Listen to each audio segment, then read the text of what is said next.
If your brand belongs in the heart of the yachting world, this is where it happens. Yachting International Radio reaches over 1 million yachting professionals and enthusiasts every month, with 77 million impressions, 220,000 social followers, and 74,000 podcast subscribers.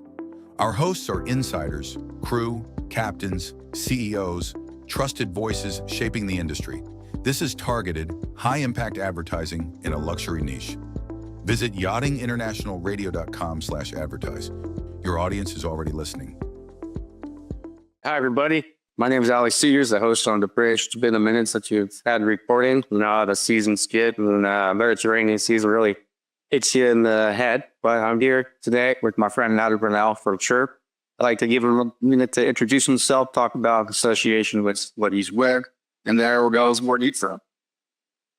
Hey, thanks, Alex. That's amazing. So, hi, everybody. Adam Parnell. I run a UK-based but global maritime safety charity.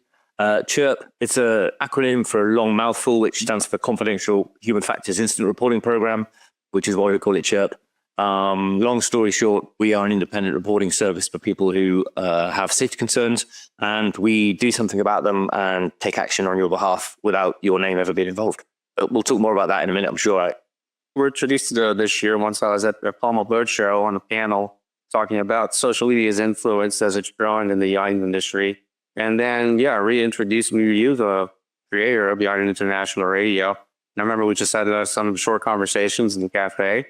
And I was just super interested to hear about this because I never heard of anything. I mean, how long have you guys been operating for? So we run two programs, okay? So we do one for aviators, which has been going since 1982. And we do one for seafarers around the world, which has been going since 2003. So, I mean, for me now, I've only been in this role 4 years, but the role itself has been going on for, nearly 22 years. Wow. And you guys focus mainly on like commercial and other maritime sectors. And how long have you guys been working with the yachting industry? So in truth, we've always worked with, we're all industries. So we like to say we work with anything from a paddleboard up to a Panamax. We do everything. We'll talk to members of the public who are ferry passengers. We'll talk to fishermen. We'll talk to recreational sailors. We'll talk to commercial super yachts. We never did, or rather for the first about 20 years, we just did a sort of one size fits everybody program. And then a good friend of mine, Paul, who works in the super yacht industry, kept saying to me, Adam, we need a program dedicated to the super yacht industry because it's got some real nuances. And I was really shy. I was like, no, we're not going to do that. It's too small. Everybody knows everybody. I'm not going to be able to maintain confidentiality. And he convinced me to do it and twisted my arm. And eventually we launched it. And actually, it's been the most successful program that we've ever run. And I wish I'd done it right at the get-go. And what I love about it, and what I love about this podcast, Alex, is that you and I are almost coming at this in the same problem, but completely the opposite ends of the spectrum. I'm doing everything very discreetly, very confidentially, and of course you're doing everything which is like name and shame.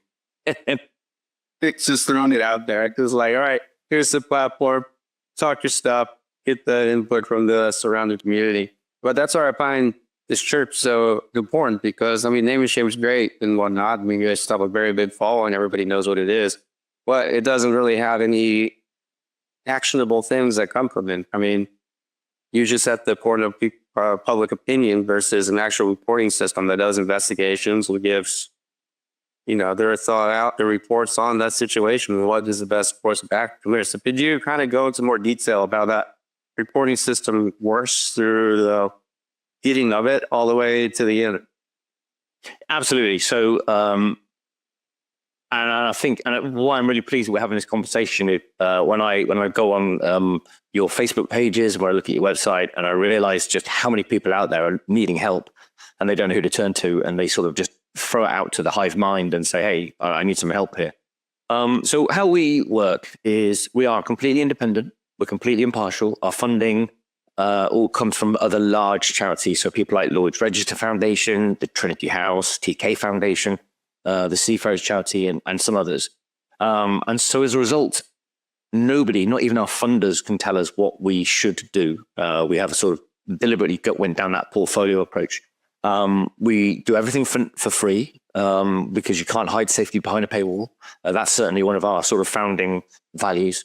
And the way it works is, let's say you, Alex, you're on a yacht and something's happened and you've either had we prefer near misses. We prefer things to be reported early because then we can take action and stop an accident actually happening. But let's just say you've been involved in an incident and you've tried to raise it and you've either been rebuffed or you're scared to raise it because you think, they're going to shoot the messenger and you're going to end up getting sacked because it's easier sometimes to let go of the person than it is to fix the problem. So what happens is you come to us. We've got a reporting portal on our web page. We've got, or even we take it by email.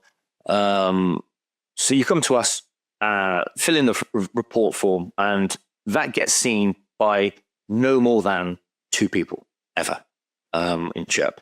So we are very discreet. So you'll come to us and say, I've had this problem. I don't know what to do. The first thing we will do is we'll get back in contact. We'll get some more information from you because sometimes people don't write down all the full context. And then with your approval, we'll say, look, we're going to take your name out of it. We're going to take everything to do with you out of it. But have you reported this to the company so that they can do something about it? And in most cases, people say, no, I didn't feel safe enough to do that. So we will then do that, go back to the company. We will change the story if we need to so that it doesn't inadvertently identify who it is. So if I just get hold of a yacht and say, hey, you're a chief steward on your yacht has told me this, it's very obvious who we're talking about, right? But if we just say, we are aware that this is happening on your yacht and we think you need to do something about it. In about 90 to 95% of the time of the cases, positive action is taken. In the 5 or so % of the time when they don't care or they won't listen, and it's egregious. Let's say it's a cut and dried doing something illegal. We do have other avenues. We might go back to the flag state. We might go to port state control, but we prefer not to do that in order to get things done. I'll give you a live example. We've had bullying. We had a young stewardess, female steward, joined a vessel, was basically receiving a lot of unwanted attention from one of the senior officers on board. Felt really uncomfortable, didn't know what to do, didn't think that she could raise it directly. So she came to us. We went to that vessel company's DPA, a designated person ashore, and we said, look, we have concerns about this particular officer. Anecdotally, we're hearing that they're taking an unhealthy interest in young people joining the vessel, and they are potentially, abusing their authority. But we're not going to tell you who. We're not going to tell you which one of your 2 vessels that you own that we're talking about. But you need to do something. And that was an action on board, and things were done. So yeah, we will do it. And at no point, and I mean this, over 22, 23 years, at no point ever has any one of our reporters ever been doxxed, been outed, been identified. Right.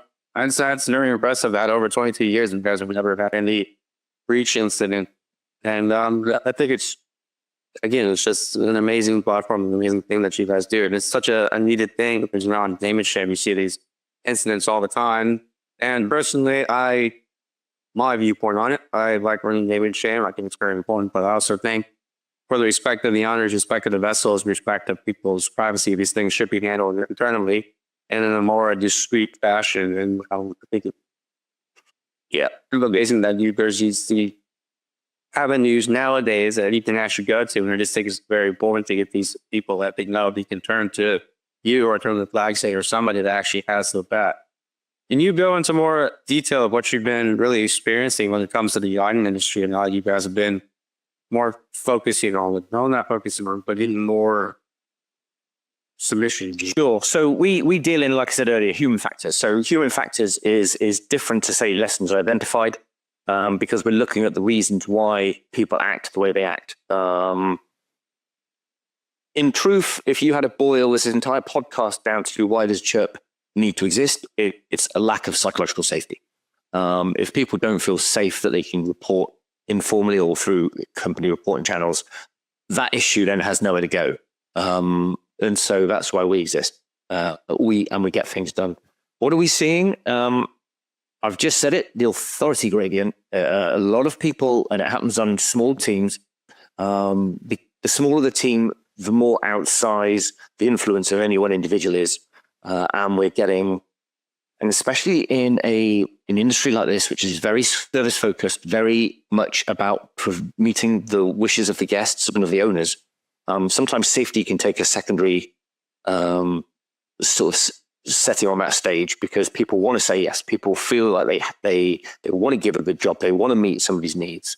But what they don't realize is that as a result of that, boundaries can be inadvertently or even sadly knowingly broached. A classic case that we received, very sad, drunk captain had a guest on board. The guest wanted to use a jet ski in a bay where jet skiing was banned. Basically bullied the captain into launching the jet ski for the drunk guest on the basis that if he didn't, he would face the sack. And then what happened was the drunk passenger was then very seriously harmed at sea because they were not fully in control of that jet ski. Now, from a hindsight 2020 perfect vision point of view, that should never have happened, and there were so many red flags in that case. But it's a reality. Excuse me.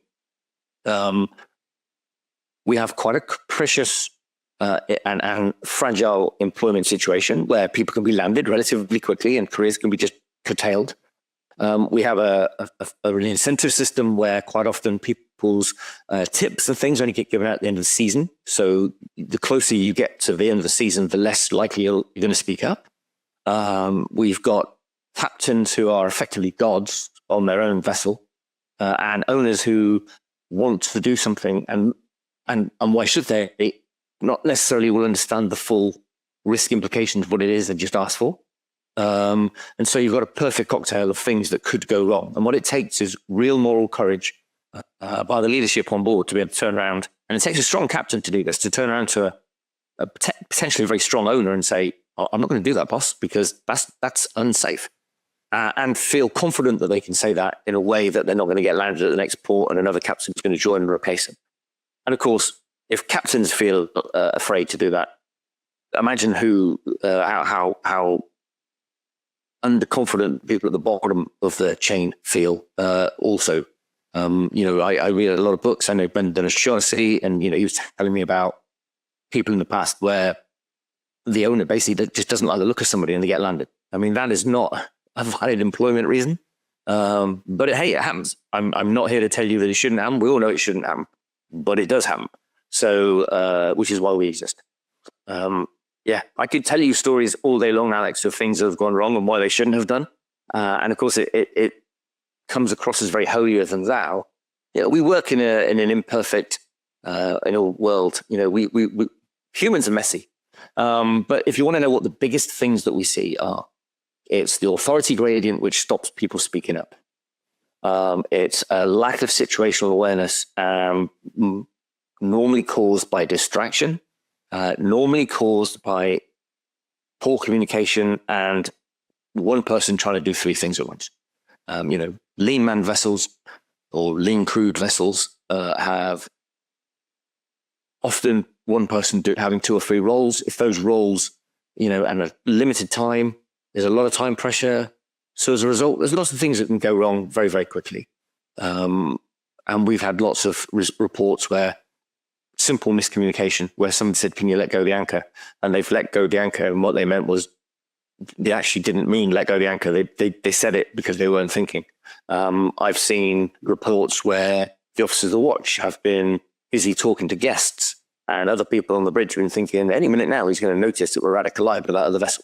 But felt scared to speak up because they didn't want to embarrass somebody in front of the guest. And so there's all these little things that happen. But if I had to boil it down to just two things, the authority gradient, which stops people speaking up, and it's a lack of situational awareness where things go wrong because people are distracted. And those two things are actually relatively simple to fix. So if you know that the hierarchy is going to likely stop people reporting, you've got to make a really welcoming, report positive and championing structure on board where you praise people for speaking up. And then if people are likely to get distracted, then which they are, then it behoves the resource managers, the people that are putting the teams together, to make sure there are enough people there and take that into account. Now, that's easily said, much, much harder to do. Yeah, I think a lot of things that has to do with it too is the workload and just the demand that these vessels run through. I mean, I just worked with the captain. He was one of the best captains I ever worked with. He was extremely strong in his leadership and strictly following the rules and making sure that we were safe at all times. I mean, there was situations we're on board and guests wanted us to launch the jet skis, but I mean, we got 2-3 meter swells at the anchorage and it's blowing 25, 30 knots and there's just unsafe conditions. And he's willing to go up there and act in the best interest of his crew because he knows that's really what his role is. Of course, we want to be the best captain and adhere to the guests as much as possible, but you have to look out for the crew and it begins at the top. And I think personally, what I've seen in my 6 years in the industry, when I first started, and the vessels I first started working on, it was more about just keep your mouth shut, do the job, take the risks and whatnot. But as I've grown a bit older, had a bit more time in the industry, I've really started to see a positive change in the way people are acting, the way leadership roles are taken on, and the way officers are starting to take more responsibility and care more for the crew. So I really think now that we're getting all these different resources together, that, I mean, you can just see the change. And I'm very excited about it. What did you see in the difference? Because I know you come from a Navy background and you guys work with the commercial industry. What do you think are like the main differences between the yachting and the commercial sector?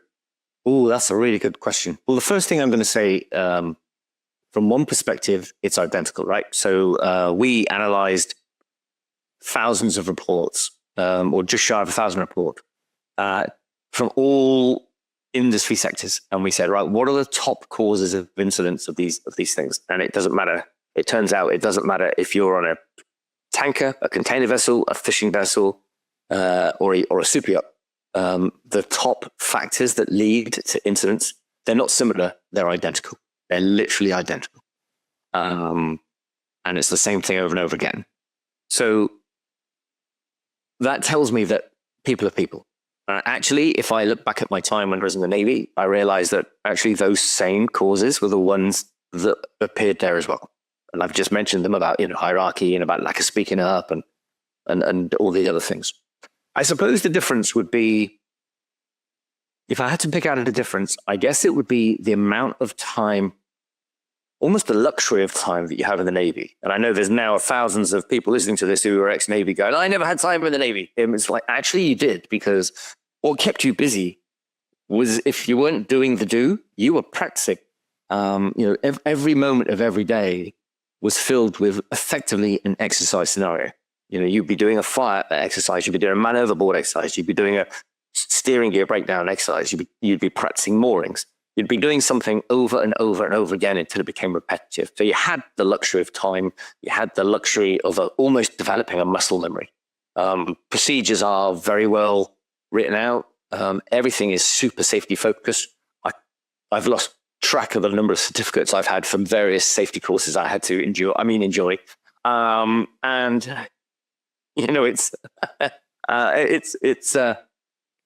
Yet when you go into the commercial world, it's very much about profit, and it's very much about being really efficient. And then I suppose the perspective from a super yacht industry is it's all very much about the service. So because of those different cultural backgrounds, one's very mission focused, one's very service oriented, and the one in the middle is trying to make money, you take a different attitude to safety. Now, it's a cliche. Nobody wakes up in the morning intending to have an accident. Everybody wants to be safe. Everybody tries their best to be safe. And I don't take that away from anybody. But I suppose if there was a thing you could take across from one industry to another, I would take the service orientation from the super yacht industry and take it back into the Navy. And I would take the luxury of time to practice doing exercises over and over and over again and put that into the super yacht industry. And I suppose the Navy, rigid hierarchy, rigid procedures. They're all written out in a book, and you don't deviate. Full stop. You just follow them, even if they're not the most effective or efficient. And you've also got the luxury of people. Most warships are built and crewed to survive action damage. So you need a bunch of people who are going to do nothing more than, fill holes in the hull. That attitude isn't taken across quite rightly into commercial and super yachts. So there are some big differences. But like I say, one perspective, people are people. In another perspective, they're very, very different industries. But the underlying factors, the underlying causes of incidents remain the same. Yeah, I think with the yacht industry, it's just damn to me when the difference is with commercial. It's just the uncertainty that comes with working on boats. When they work commercial and maritime, you sort of have a set schedule, then my beauty, where everything runs like clockwork. You're going to come here, drop off the cargo. You're going to take maybe a day or two and then sail back to another location.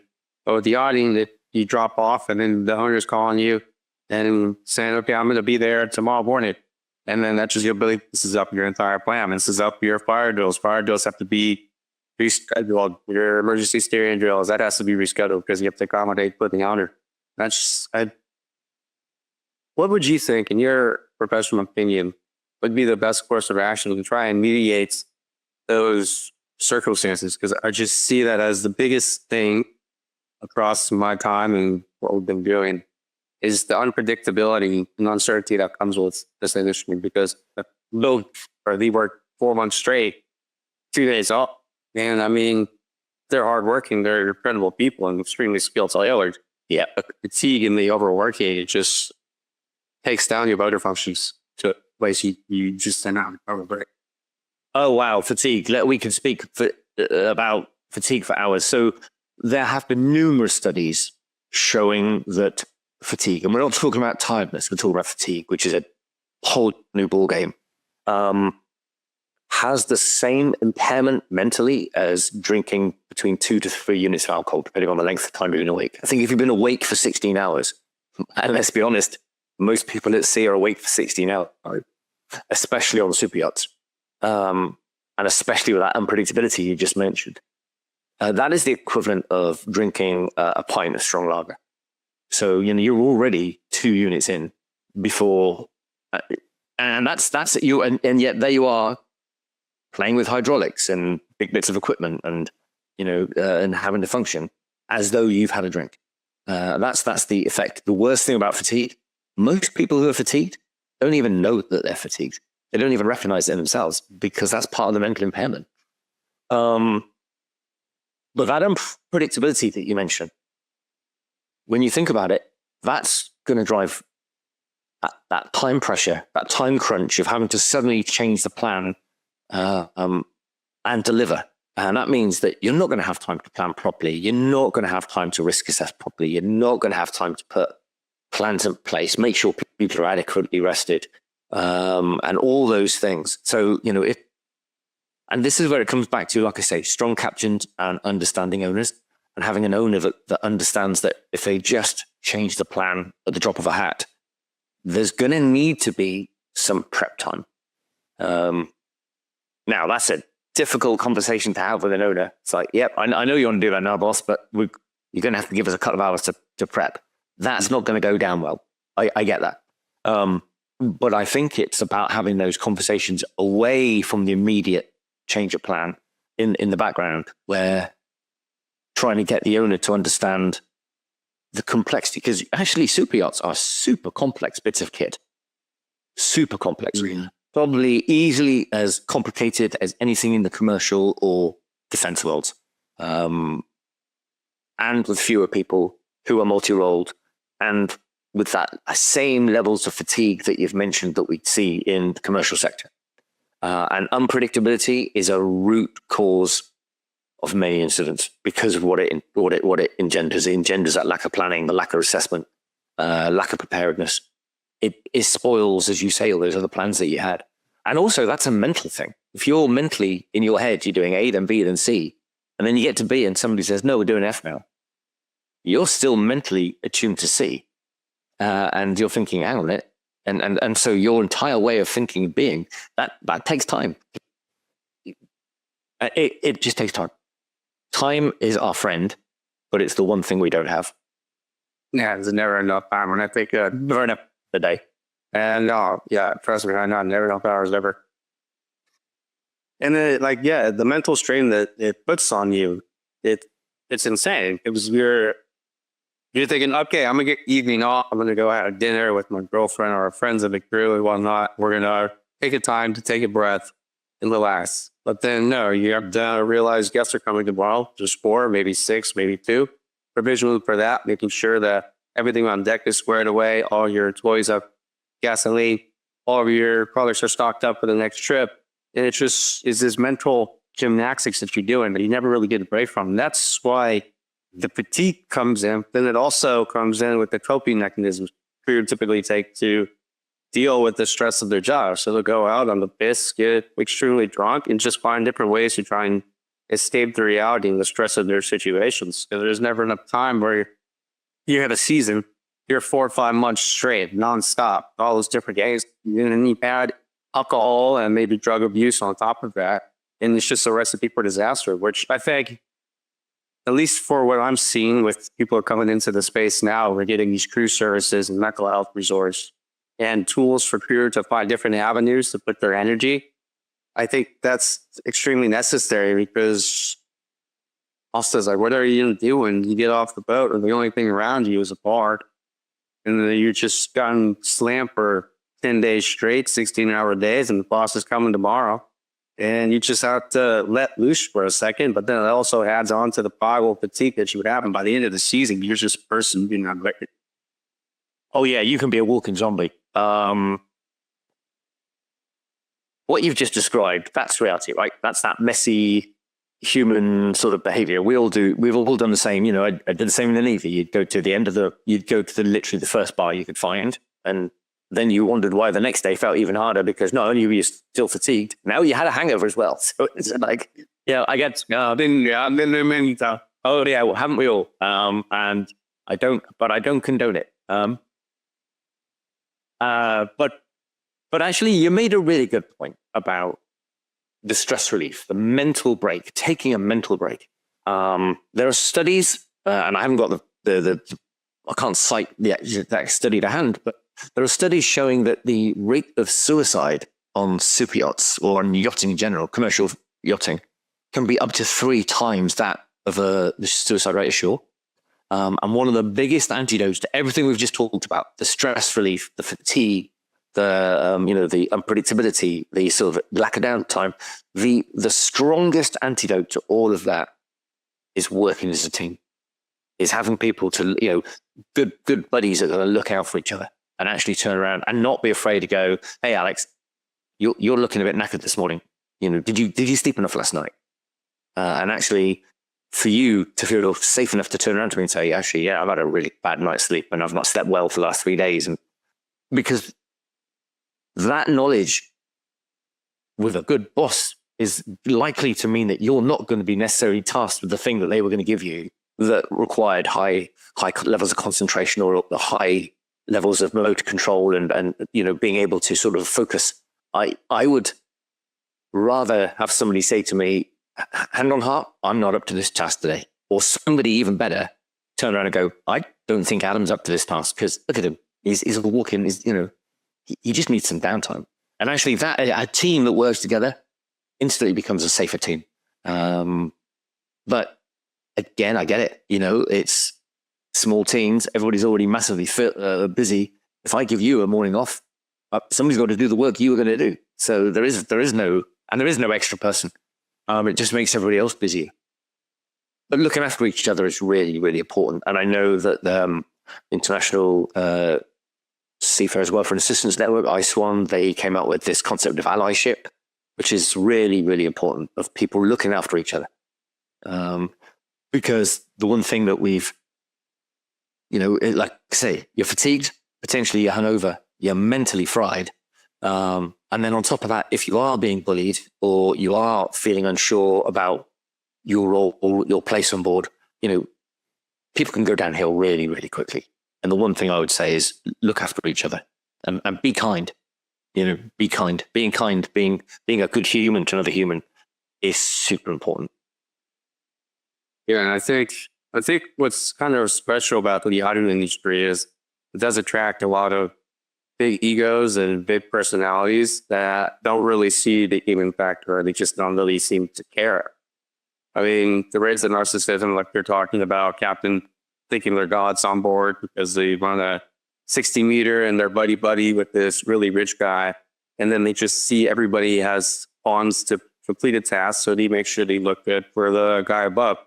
And I don't think that owners are malicious when it comes to this. I just don't think there's any understanding of what it really takes and the amount of work that goes into these crew members. Because you just see them, they're all smiling and happy to see you. You want the toys out? Yeah, no problem. You want the 𝗖𝗢𝗡𝗡𝗖𝗧 dock for the 4th time today? Yeah, no problem. We're going to pick it up and drag it onto the back of the boat. And I think if we could open those conversations when it comes to management companies, owners seeing these conversations and seeing just what state we put the crew in, I think they'd be willing to invest a bit more time and money because, they're extremely busy. You have companies who run their family, their empires of sort that takes all of their time, and then they come here to relax. But they also have to see that their relaxing time is a full-time job for crew members, especially during the busy season, especially on charter and commercial vessels. I mean, those guys run nonstop. And then you get the owner coming in and saying, oh, yeah, I want to come show him my boat, which is perfectly his right. But he also, I think he needs to understand just how much work and how much fatigue and just how much effort it takes to get that boat presentable for them. So, it's probably, in general, I would imagine yacht owners have very little understanding of seafaring on the sea. Let's be honest, the path to make multiple millions to be able to buy one of these vessels, you're probably not going to do it if you're a seafarer. You don't become a seafarer to become a millionaire, right? Yeah. So as a result, the people that own these vessels, the owners, they probably have, as you say, very little understanding. And why should they? They've made their money in a completely different sector. And they will be people who are used to hearing the word yes rather than no. They demand excellence, and why shouldn't they? Because that's how they've made their money. And so you've got people who don't really understand the full context of when they are. Can you get me the jet ski out? Can you get some of the toys out? They don't realize the amount of effort and work that might take. And many would argue, well, why should they know that? But I think that's where a good captain comes in, where a good captain can gently act almost as the owner's conscience. And, I think that pairing is super important. If you've got a good captain and you've got an owner, so an owner-captain relationship that's really strong, the way you are able to actually say to them, look, I absolutely get that what you want to do is this, but we need to talk about that because there are some sort of implications that you may not be aware of. But going back to your point, and we don't see it often, but I know I see it on your pages, so I know it exists. You do get people who commoditize the crew, who look at them as just, as you say, a pawn. We're seeing that in the commercial world as well, sadly, where people are just replaceable. This Lego brick hasn't worked out as I wanted it to. It's becoming difficult. I'll throw it away and get another one. That happens. I absolutely abhor that happens. But, which is why we come back to about allyship and about being kind to each other and about looking out for each other is super important. And I think that culture starts at the top. It absolutely starts at the top. Yes, there are some bad actors. You probably see a lot more of them than I do on your pages. There are some people who are predatory. There are some people who are just not very nice people. And sadly, in our industry, because it's so fragmented, there's nothing. There are very few means of enforcement. We've heard stories of awful cases of bullying or abuse or worse, where the captain gets let go, or the captain gets retained because he's a good ship driver, and the person he's abusing or bullied has been let go. So that's a double whammy on the victim, and there's no victim support. And that's very, very contrary to, let's say, teaching or any other sort of situation, sure, where an element of safeguarding. I don't know if that's a term that many of your audience would understand. So in the UK, we have this term called safeguarding, which is all about looking after vulnerable children, adults, people who are, and absolutely, it's so take, for instance, teachers and pupils, or people working with people with special needs. It's a great term. And in the UK, we have this system run by the government, which is called a disclosure and barring service. So in certain roles, if you have had an allegation or a conviction of certain things made against you, you are barred from those types of role. And one of the things you can get barred for is if you're abusive or you're a bully. And I think that the yachting industry could do really well to have something like that in place. Because if you are on a vessel flagged to country X and you get let go, there's nothing stopping you walking down the gangway, going along the quay, going up another gangway onto a vessel flagged with country Y. And actually, you can probably then almost carry on your reign of bullying or terror or abuse or whatever it is you're doing, more or less scot-free. And those safeguards just don't exist in yachting. And I think that that's one thing the yachting industry, if I had a magic wand that I would bring in, that they would have some version of the DBS serviced in order that people we could root out these bad apples, we could root out these bad actors and not employ them. Yeah, I think that's an extremely important thing. That's why I still have a lot of faith in this new generation of captains and leaders of the industry. Yeah. Because, the world's changing. Social media and stuff and whatnot, people can spread the word quickly into the small industry. But I just see this new generation of leaders really caring more in depth about the crew, caring more about their jobs, and expanding more into that leadership role, because the world today, it demands it. That's why we do what we do here at YCC and on Damon's Channel. That's why you do what you do at church, because you can see the inefficiencies and the gaps in the systems where it's like, this needs to be better. And us as leaders and as people trying to make the world a better place, we need to step in and be the people you want to see in these positions. Yeah, I'll take a slide.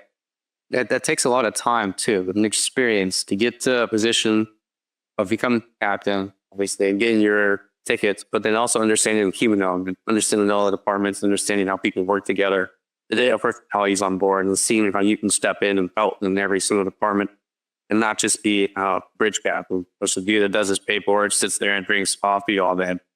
Yeah. So what do you think, as commercial and maritime is a bit more regulated, now that the yachting industry is growing exponentially every single year? There's already 9, I believe, this year and next year. There's 9+ 100-meter boats being launched. There's 500 other vessels being built at a time, and crew levels are going to be going up 3,000-4,000 every single year. What do you see as the industry starts to grow? What kind of systematic safeguards we can take or bring from commercial or make that are customized for the yachting industry to address that variation of the way things ran? There are a number of things, actually. Regulation is part of the answer. Regulation is always part of the answer, but regulation in itself isn't the silver bullet. Regulations are only as good as they, to the limit, the extent to which they're enforced. And I'll give you a really classic example. So I was contacted by somebody on a yacht in build in a dockyard. It was, I think, hull number 4 or 5 of a suite of vessels being built to the same pattern. They had identified, or a previous vessel, one that was now operational, had identified that by design, certain aspects of it couldn't meet regulations. And the two things that couldn't meet regulations on were it had insufficient strong points in order that people wearing a harness could work safely at height. And the way that the pilot transfer station, or the area where pilot transfers would take place, a very large vessel, could not meet ISO 799, which is the sort of the regulation around this. So by design, this vessel was non-compliant. There were two operations that vessel could not do and meet SOLAS regs and meet current regs for working at height. And when we delved into it, we got hold of the dockyard and we said, look, hey, we know you're going to build future vessels of this. How are you incorporating this feedback? And they went, we're not. You know, we hear it, but actually, in order to incorporate that feedback, we'd have to stop the build. We'd have to go back through the entire redesign, reapproval process. And that's too big a commercial jump. So I know that those vessels and the vessels they haven't built yet, and they're not going to build probably the last couple of those hulls for the next couple of years. So vessels that don't even yet exist, I already know are not going to be compliant. And so regulation helps. And one of the reasons that they weren't compliant was the dockyard informed me. And I find this hard to believe, but this is what they said, which is if a classification survey or class survey comes along and says that's not compliant, so long as the owner signs off to say that they're happy with it, irregardless, we'll still deliver it. So, you know, if you've got owners who are saying, I hear you, shipyard and auditor, that is not a compliant vessel, but I like it. I like the way it's designed. I like the way it looks. I'm having it anyway. Where do I sign?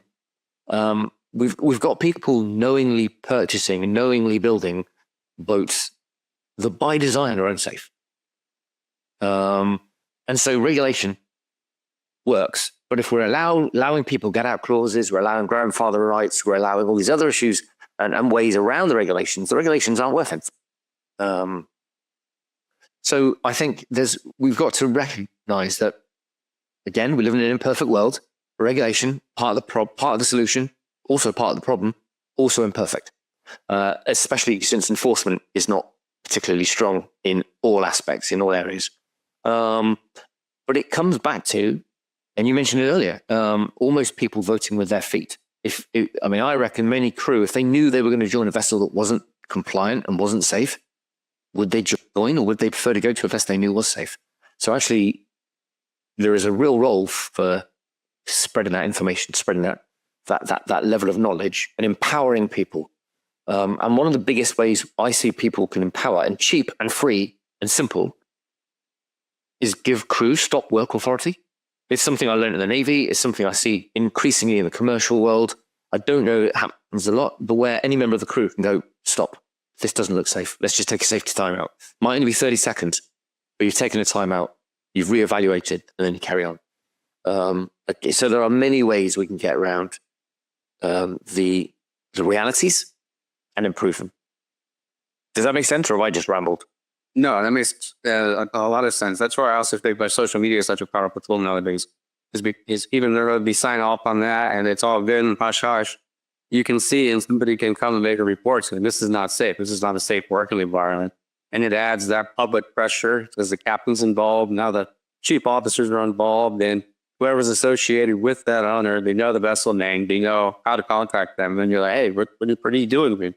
It's like you can run into all these different litigations, lawsuits, etc. And then you're not going to be able to enjoy your vessel or run it the way that you want to.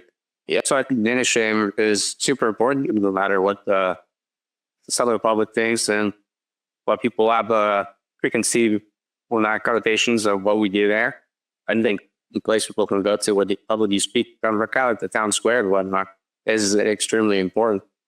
Especially as the yachting sector continues to grow, as more yacht crew come into it, and we don't really understand, and as AI and technology just helps improve these inefficiencies, because I see it as the biggest benefactor is statement time, cutting you through all of the red tape crap that you have to deal with, because the more I get in depth in the yachting industry, understanding management practices, logistics, service providers, and et cetera, you're just saying it's like, why is this stuff taking so much time? And a very easy, automated way there is to cut out all the noise, cut out all the crap, and make sure things will just get done and people can stay safe and they can work on their jobs without all these different headaches. Yeah, paperwork again, it's a time pressure. It's another thing. I mean, compliance, yeah, you're right. And we see this in other sectors too. The amount of paperwork that is being generated, that has to be generated nowadays, to meet compliance. But there's a real difference between compliance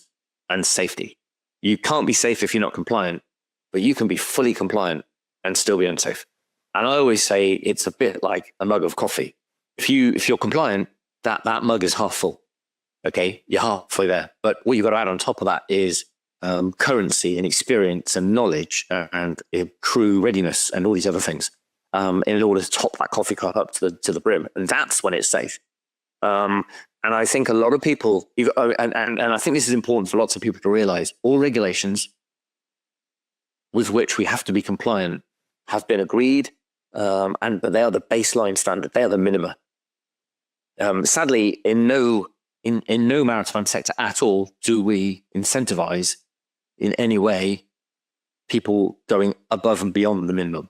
So what that means is that a regulation with which you have to be compliant, you're actually saying, if you're saying I'm compliant, you're basically saying I'm at the minimum standard.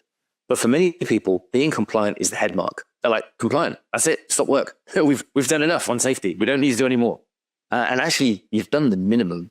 And those regulations were written with a huge bunch of assumptions. So for instance, that everybody on board is correctly trained, is correctly current, is able and mentally in the right place to be able to do that job, isn't fatigued, has the capacity, is doing their job 100% of the time to 100% of their ability. And we know that's not the case, right? We're not robots, we're human. we all have down days. So if we're just compliant and we've made the minimum our maximum, the minute we deviate from being 100% on our A game, you ain't compliant anymore. It's as simple as that. And I think a lot of people mistake compliance with safety, and you're not. Basically, you're not. It's about going above and beyond the minimum.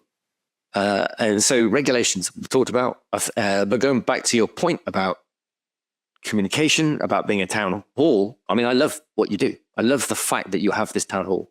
I read lots and lots and lots of posts on there every day. It breaks my heart that I see people with real issues, and I can tell they don't know where to go. They're like, "What?" And I'm thinking, "Gosh, come and talk to us. We can sort that out for you." But you know, we'll do that discreetly, and we do it with confidentiality. The reason we do it like that, this is where you and I might agree to disagree. The reason we don't name and shame, the reason we do everything really quietly, is because sometimes there is a human nature where if you point out to somebody publicly that they're wrong, they will go to the ends of the earth to defend their position. And what they've done then is they've missed the point. They've not gone, "Oh, yeah, that's a safety thing, I'll approve it." They will put all their time and resource into proving you wrong, rather than accepting they're wrong and that they should be doing something about it. So that's why we do what we do on the sort of down low.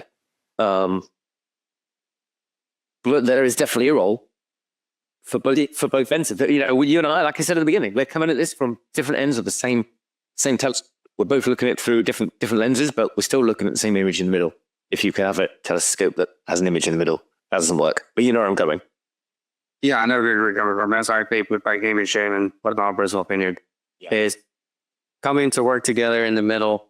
We have our platform. It's grown for 4 years, and now we're sitting on it. Okay, we have our task, we have our support base. So it's like, where can we go to talk with people that we can actually make actual change, but we can also make this stuff that can affect day-to-day life and make things, make a statement for them instead of just, having everybody in town yelling, and that I don't see the point in that.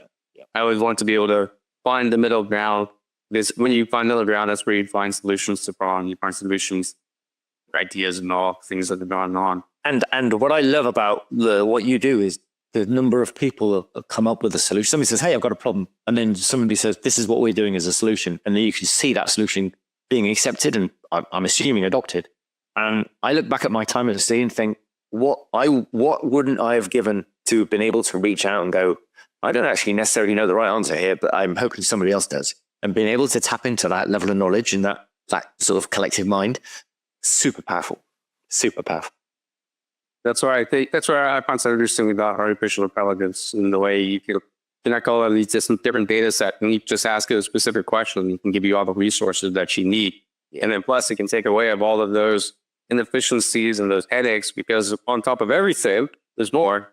We talked about fatigue, spending your time, uncertainty with your schedules. You have paperwork on top of that you need to take care of. You have vendors and service providers that you need to contact. You need to track all your receipts, track all of your, schedules, everything and whatnot. And I just had a same example for this boat I was on. We were looking for a chip for a jacuzzi. We're in Italy, and of course, now we can't have anything really. And it took 2 to 3 weeks to source this part. And then you have to get the logistics for it, customs for it, all this stuff. And it's on top of that everything else is breaking at the exact same time.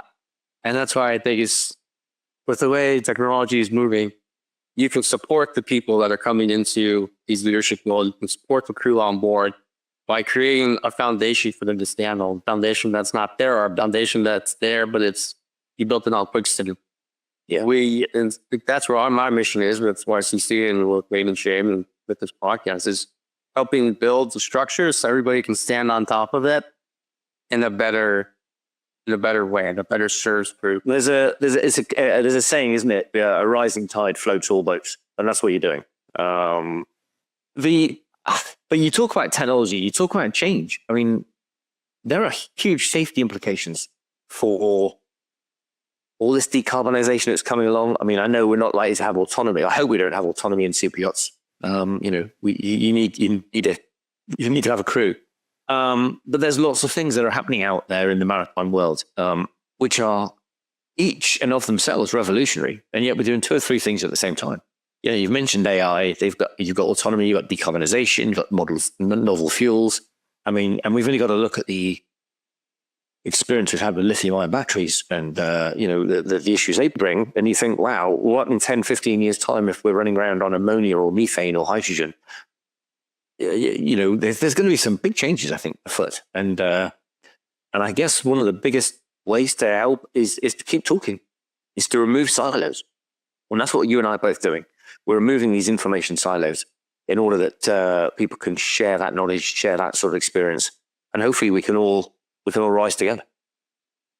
Yeah, it seems like a perfect storm coming. I find it so interesting in what I go into and just the advancements that are coming.